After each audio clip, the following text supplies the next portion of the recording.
오늘부터 6주간에 걸쳐서 6주에 걸쳐서 마태복음 5장 1절부터 16절까지 이 말씀을 나누어서 말씀을 우리가 배우려고 해요. 무엇 못하는 자는 복이 있나니 하는 이 말씀을 다른 성경에서는 특별히 그 새 번역이라든지 아니면 현대어 성경에서는 무엇 하는 사람은 행복하다 이렇게 표현을 했어요. 저는 그 표현도 참 좋은 것 같아요. 행복하다, 우리가 복으로 인해서 기뻐하고 즐거워한다 그런 뜻이겠죠. 행복한 말씀이에요. 우리를 행복하게 만드는 말씀이에요. 어떤 말씀이? 팔복 말씀이. 결국 이 팔복 말씀을 잘 기억하고 그대로 살면 우리가 행복해진다는 말이에요. 근데 이 행복은 우리가 관념적으로 아는 세상을 살면서 갖고 싶은 이상이나 꿈과는 조금 차이가 있어요. 다르다는 말이죠.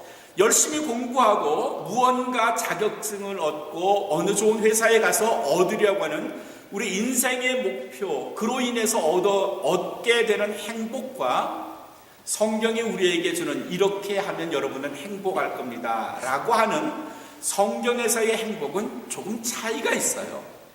오늘 말씀은 예수님께서 산에 올라가셨었어요. 그랬더니 많은 사람이 예수님 앞으로 왔었다는 이야기로 시작이 되죠. 그리고 그리스도께서 입을 열어 가르쳐 가라사대 하시면서 3절부터 그리스도께서 우리에게 주시는 8가지의 복 중에 첫 번째가 등장합니다. 오늘은 첫 번째 복과 두 번째 복 3절과 4절의 말씀을 여러분과 함께 나누려고 해요. 심령이 가난한 자는 복이 있나니 천국이 저희 것이며, 이 심령이라는 말이 어떤 뜻일까요? 마음? 제가 조금 말씀을 준비하면서 유감스러웠던 게 새 번역이나 현대어 성경에서는 이걸 마음으로 번역을 했다는 것에 대해서 조금 저는 못마땅해요. 마음이 가난한 자는 행복합니다. 왜냐하면 하늘나라가 그들의 것이기 때문입니다. 이렇게 번역을 해놨어요. 마음이 가난한 자. 그래서 우리는 심령이 가난한 대신에 마음이 가난한 자가 복이 있습니다 이렇게도 말하는데 아니에요. 그건 아주 다른 의미예요. 왜냐하면요, 우리는 보통 마음을 스스로 제어할 수 있다고 생각해요. 내 마음은 어떨 때 내가 제어 못할 때도 있지만 열심히 도를 닦고 또 어떤 철학적인 사상이라든지 아니면 마음의 깊이에 따라서 자기의 마음을 평정하고 다스릴 수 있다고, 제어할 수 있다고 믿어요. 그래서 무슨 득도했다느니, 무슨 통달했다는, 해탈했다는 이런 용어가 다른 종교에서 나오는데, 마음을 잘 다스리면 해탈도 되고 그렇다고 하는데, 마음은 인간이 스스로 다스릴 수 있어요. 그런데 여기서 말하는 심령은요, 스스로 통제하지 못하는 걸 말해요. 영어 성경에서는 거의 모든 영어 성경이 다 spirit이라고 표현했어요. Blessed are the poor in spirit. 영적으로 가난한 사람이 복이 있습니다. Contemporary English Bible이라는 아주 가장 현대적인 언어로 번역된 영어 성경에서는 아예 이걸 훨씬 더 멋지게 번역을 해놨어요. 어떻게 번역을 하는 거면 God blesses. 하나님은 축복해 주십니다. 어떤 사람이면 those people who depend only on Him. 하나님을 전적으로 의지하는 사람은 복된 사람입니다. 이렇게 표현하는데 전 그 표현 정말 마음에 들어요. 심령이 가난한 사람은 복이 있나니 천국이 저희 것임을 때 이 심령은요, 마음을 말하는 게 아니에요. 내가 내 스스로를 컨트롤할 수 있는 그런 마음을 말하는 게 아니라 내 영혼을 말해요. 이 영혼이 어떤 상태인가 하면요, 그걸 영어 성경에서는 푸터코스 그렇게 했는데, 가난한 사람, 푸터코이, 가난한 사람, 가난한 푸터코스. 그 푸터코스라는 말은 뭔가 하면 완벽한 파산이에요. 완벽한 파산. 파산 알지요? 돈이 없어서 손을 드는 거예요. 재정적으로 난 어떻게 할 수 없습니다. 파산인데, 푸터코스라는 말은 완벽한 파산, 더 이상 회생 불가능한 파산. 스스로 자립할 수 없는 완벽한 파산이 프토코스예요.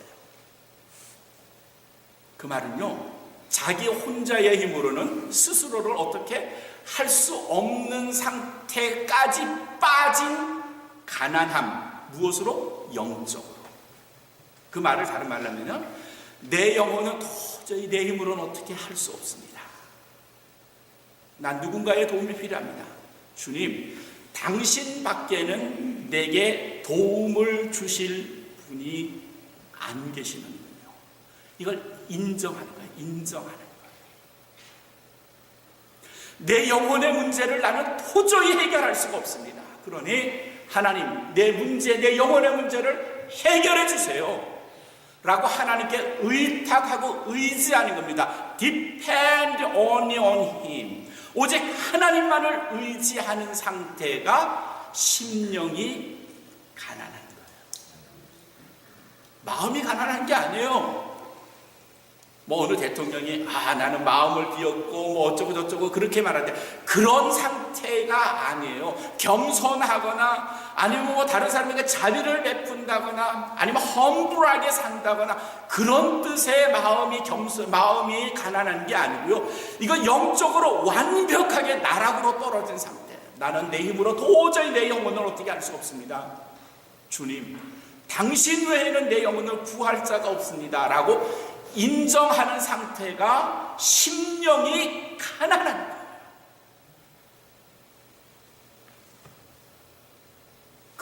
그런 사람만이 복을 받게 된다는 거고요. 그런 사람에게 천국이 주어진다는 거죠. 결국 하나님을 믿는다는 건요, 그리스도를 구세주로 인정하는다는 건요, 내 영혼의 소생에 관해서 나는 단 1%도 힘을 발휘할 수가 없습니다. 적어도 난 내 영혼에 관해서는 힘을 전혀 쓸 수가 없습니다. 완벽하게 나는 가난한 사람, 나는 파산한 사람입니다 로 인정하는 거예요. I am nothing. 나는 아무것도 아닙니다. Without you, without the Lord. 하나님 없이 나는 아무것도 아닙니다. 고백하는 사람이고요. 이걸 인정하는 사람이에요. 조금이라도 내 영혼을 내가 어떻게 하면 내 영혼이 살아날 거다 이렇게 말한다면 그는 가난한 사람이 아니에요. 푸토코스가 아니에요. 푸토코이가 아니에요. 내가 내 영혼을 위해서 어떻게 해보겠다라고 생각을 한다면 그 사람은 절대로 심령이 가난한 사람이 아니에요. 어떻게 하면 하나님께 복을 받을 수 있느냐? 어떤 사람이 행복한 사람이냐? 인정하세요. 내 영혼을 위해서 나는 아무것도 할 수 없습니다. 오직 하나님만이 내 영혼의 구원자 되십니다. 아멘. 인정하셔서 행복한 그리스도인, 복을 받는 그리스도인 되시기를 주님의 이름으로 축원합니다. 아멘. 바로 이런 사람이 하나님께 은혜를 입습니다. 시편 37편 5절에서 너의 길을 여호와께 맡기라. 내 길을 여호와께 맡기래요. 저를 의지하면 저가 이루시고 그랬어요. 우리의 인생, 나는 내 앞길, 내 미래, 내가 생각한 모든 계획, 나는 아무것도 할 수 없지만 내가 당신에게 맡기면, 주님에게 맡기면 주께서 내 길을 책임져 주시고 이루어 주실 줄로 믿습니다. 그럴 때에 하나님께서 우리에게 복된 인생의 주인공이 되게 해 주시겠다는 약속이에요. 기억하세요. 나는 내 영혼을 위해서 아무것도 할 수 없습니다.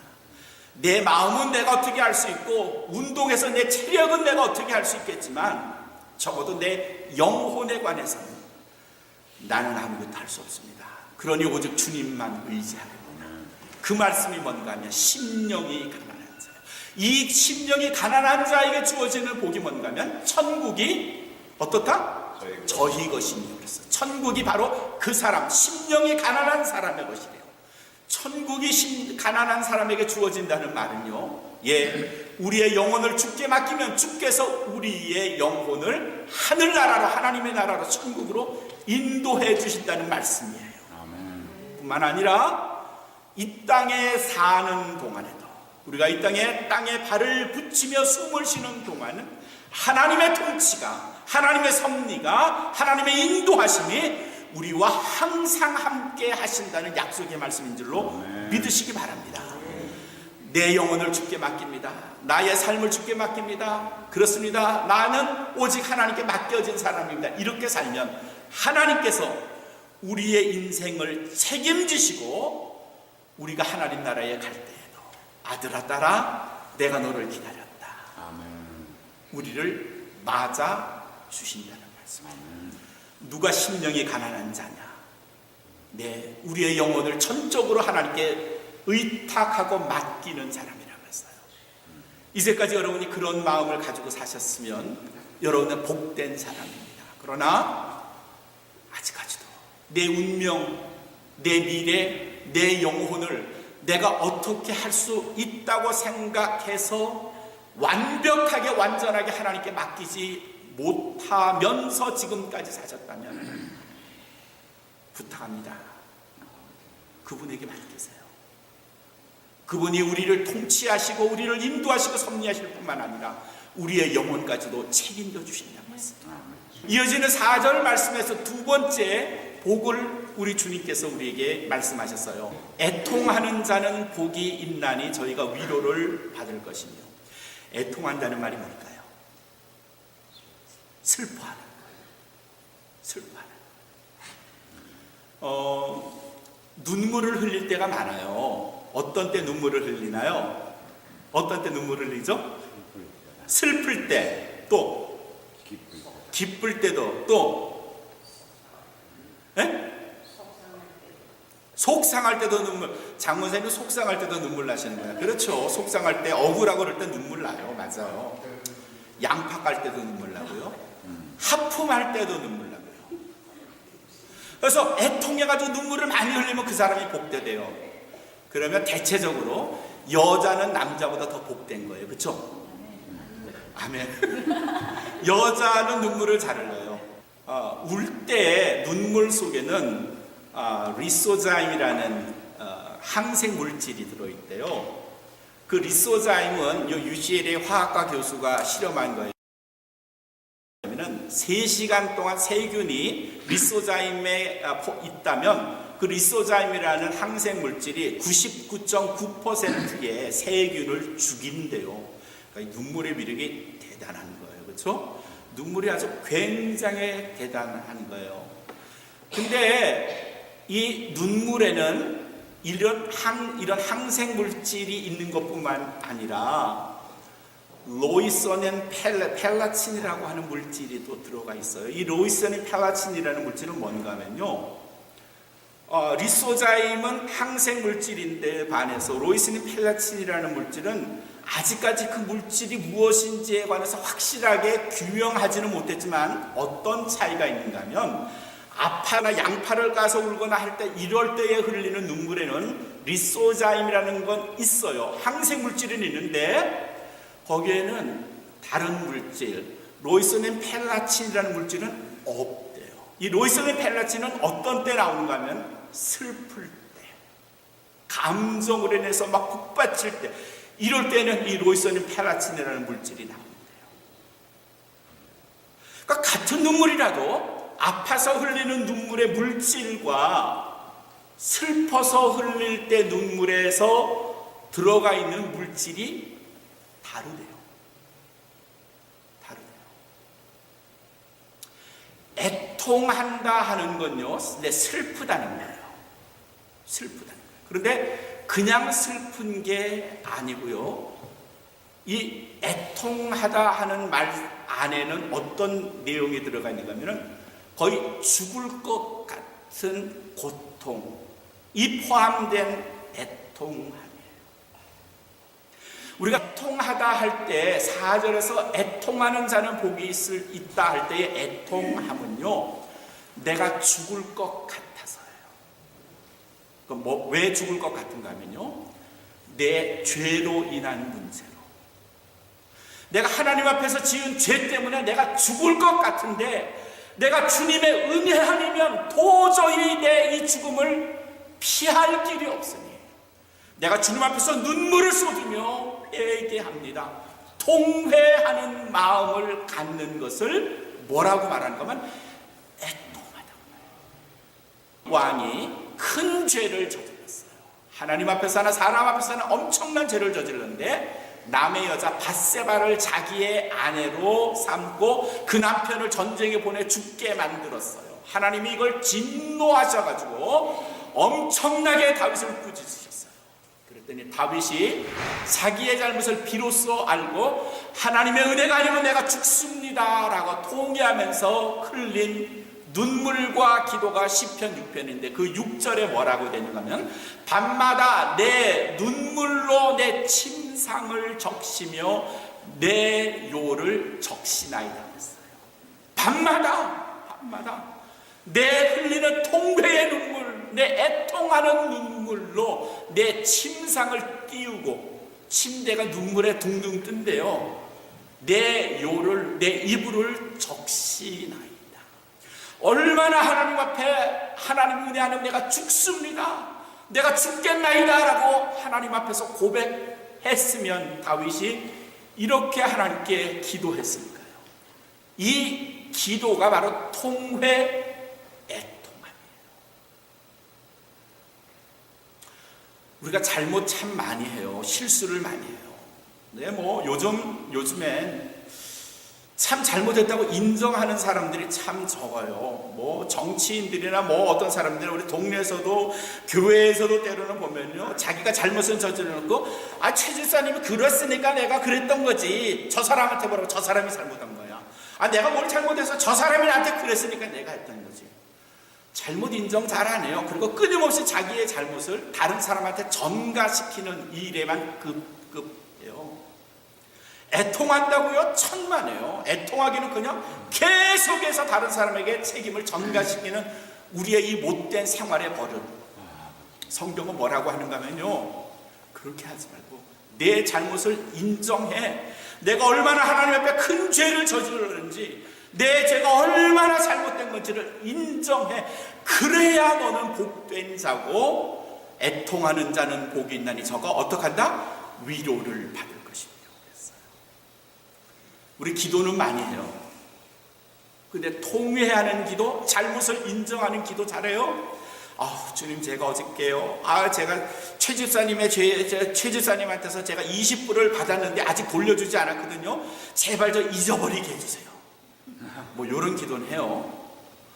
내가 거짓말을 했는데 그 거짓말은 제가 잘못한 게 아니고요, 박 집사님이 나한테 그래가지고 내가 그걸 이렇게 이야기하다 보니까 내가 거짓말했지만 그건 내 잘못이 아니에요. 하나님, 자기의 잘못을 변명할 수도 있고 구하는 것을, 원하는 것을 하나님께 기도하긴 하는데 정말 마음을 찢으면서 내가 이 일 때문에 하나님 앞에 죄를 지었습니다, 내가 그리스도를 또 못 받게 했군요, 내가 지은 죄 때문에 하나님 얼마나 마음이 아프시겠습니까? 제가 너무 약합니다. 의지가 약합니다. 그저 순간 제가 잘못했습니다. 주님 용서해 주세요. 이런 통회의 기도가 우리한테 얼마나 있을까요? 이런 회개의 기도, 깊은 회개의 기도가 얼마나 있을까요? 애통하는 자는 복이 있다고 했는데 이 애통하는 자의 모습으로 우리가 얼마나 살아갈까요? 끊임없이 다른 사람을 끌어들여 그에게 책임을 전가하는 데 익숙한 우리들, 정작 애통하는 자는 복이 있다고 했는데 회개의 기도, 인정하는 기도는 없이요. 사랑하는 성도 여러분, 애통하는 자에게 복이 있다고 했어요. 자기의 잘못을 깊이 인정하고 통회하며 자복하고 다윗처럼 내 눈물로 침상을 띄우고 요를 적실 만큼은 아니겠지만, 주님, 제 죄를 인정합니다, 통회하는 기도를 하심으로 복된 자가 되시기를 주님의 이름으로 축원합니다. 그럼 그에게 주는 복이 뭘까요? 애통하는 자는 복이 있나니 저희가 위로를 받을 것이며. 이 위로라는 말은요, 빠라칼레오라는 말이에요. 빠라칼레오라는 말의 의미가 뭔가 하면은 곁으로 오게 하다, 가까이 오게 하다, 곁에 둔다, 그런 뜻이에요. 죄는 어떤 속성이 있는가 하면, 죄는 죄 지은 사람과 또 죄를 지음으로 인해서 폐를 끼친 사람 사이의 관계를 단절시켜요. 그리고 그 두 사람 사이의 거리를 멀게 해요. 제가 이문정 권사님한테 뭘 잘못을 했어요. 말 실수를 해가지고 잘못을 했어요. 제가 임 권사님을 나쁘게 말했단 말이에요. 그러면 임 권사님이 그걸 아는 순간에, 그리고 제가 임 권사님이 내가 말한 걸 안 해? 라는 순간에 두 사람과의 거리가 점점 멀어져요. 이탈되는 거죠. 멀어짐입니다. 죄는요, 사람과 사람 사이의 거리를 멀게 하고요, 하나님과 나 사이의 거리를 멀게 해요. 점점 멀어지는 거예요. 죄를 범한 사람도 가까이 못해요. 또 저 사람이 나한테 죄를 지었다는 걸 아는 순간에 가까이 하고 싶지 않아요. 그렇죠? 이렇게 멀어진 상태를 애통하는 마음을 가지면 하나님께서 우리에게 텔레빠라깔레오, 가까이 두게 하신다는 거예요. 하나님이 우리를 가까이 두신대요. 내가 집사님, 하나님께 우리의 죄를 고백하면, 우리가 하나님 앞에 진정으로 잘못했다고 인정하면, 내 죄의 문제 때문에 하나님의 마음을 아프시게 했다고 인정하면, 하나님께서 야, 너 잘못했지, 이제 너 다시는 내가 가까이 오지 마, 이러시는 하나님이 아니라, 내 딸아, 내 아들아, 그래, 멀리 가 있었더니 힘들었지, 가까이 오려구나, 내 품에 오려구나. 그리고 하나님 품에 안긴 우리들의 등을 두드려 주시면서, 그래, 넌 내 딸이지, 넌 내 아들이지. 이게 애통하는 자는 복이 있나니 저희가 위로를 받을 것이며. 오늘은 존 웨슬리 목사님의 회심주일입니다. 회심, Conversion Memorial Sunday by 존 웨슬리. 오늘이에요. 존 웨슬리 목사님의 회심 주간이다 그러면, 존 웨슬리 목사님이 뭔가 큰 실수, 아주 큰 잘못 했구나, 이렇게 생각을 하는데, 그렇지는 않아요. 존 웨슬리 목사님이 1703년에 태어났고요. 회심했던 날이 언젠가 하면 1738년, 그러니까 나이 35살이 되던 해 5월 24일, 그날이 수요일이었어요. 그 전까지 존 웨슬리 목사님은 어떻게 살았는가 하면, 내가 열심히 살아야지, 내가 착한 일 많이 해야지, 남을 도와줘야지, 열심히 하나님의 말씀 안에서 살아야지, 내가 열심히 착하게 의롭게 살면 나는 구원을 얻을 거야, 그런 마음으로 살았어요. 좋은 마음이에요, 나쁜 마음이에요? 좋은 마음이에요. 잘 산 거예요, 못 산 거예요? 잘 산 거예요. 그런데 바로 그날 5월 24일 올더스게이트라고 하는 영국의 한 작은 거리에 한 교회가 있었고요. 수요 저녁에 그 교회 안에 들어갔더니 그때 어떤 한 사람이 로마서의 앞에 있는 인트로덕션 서문을 읽었어요. 의인은 오직 믿음으로 말미암아 살리라 하는 말씀을 들으면서 존 웨슬리 목사님이 내가 이제까지 잘못 살았구나 를 생각하고 인정하고 회개했다는 말이에요. 왜 잘못 살았어요?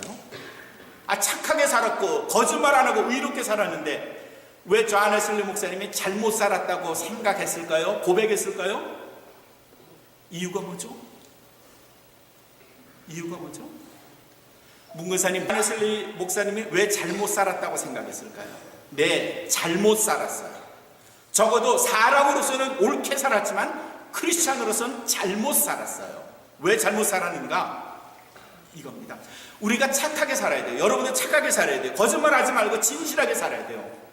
근데 왜 진실하게 살아야 돼요? 그러면 내가 천국 가니까? 맞아요? 내가 착하게 살면 천국 갑니까? 대답해 보세요. 착하게 살면 천국 가요, 못 가요? 못 가요. 착하게 살면 천국 못 가요. 좌니슬리 목사님은 내가 의롭게 살면, 착하게 살면, 선행을 많이 하면 천국 가겠거니 생각을 했는데 1738년 5월 24일 저녁에 이게 아니네, 잘못 살았네 라고 생각하고 깨달은 날이 바로 그날이에요. 그럼 어떻게 살아야 되느냐? 어떻게 천국 가느냐? 어떻게 의롭게 되느냐? 우리가 착하게도 살아야 되지만 예수 그리스도의 이름이 아니면, 하나님의 은혜가 아니면 절대로 의롭게 되지 않고 하나님 나라에 갈 수 없는 거죠. 그러면 왜 우리가 착하게 살아야 되느냐? 우리가 하나님의 은혜로 의롭게 되니까, 하나님의 백성이 되니까, 구원받은 백성이니까 그래서 착하게 사는 거지, 내가 착하게 산다고 내가 천국에 가는 게 아니에요. 존 웨슬리 목사님이 인정한 게 바로 그거고요. 깨달은 게 바로 그거고요. 회심의 내용이 바로 그거죠. 오늘 말씀, 팔복의 말씀의 첫 번째, 두 번째가 바로 거기에 있습니다. 내가 착하게 살고 의롭게 살고 정직하게 살면, 진실하게 살면 하늘나라 간다고요? 아니요. 하나님께 내 인생을 맡겨야 돼요. 그리고 내가 착하게 살더라도, 아무리 착하게 의롭게 살더라도 내 죄는 여전히 존재해요.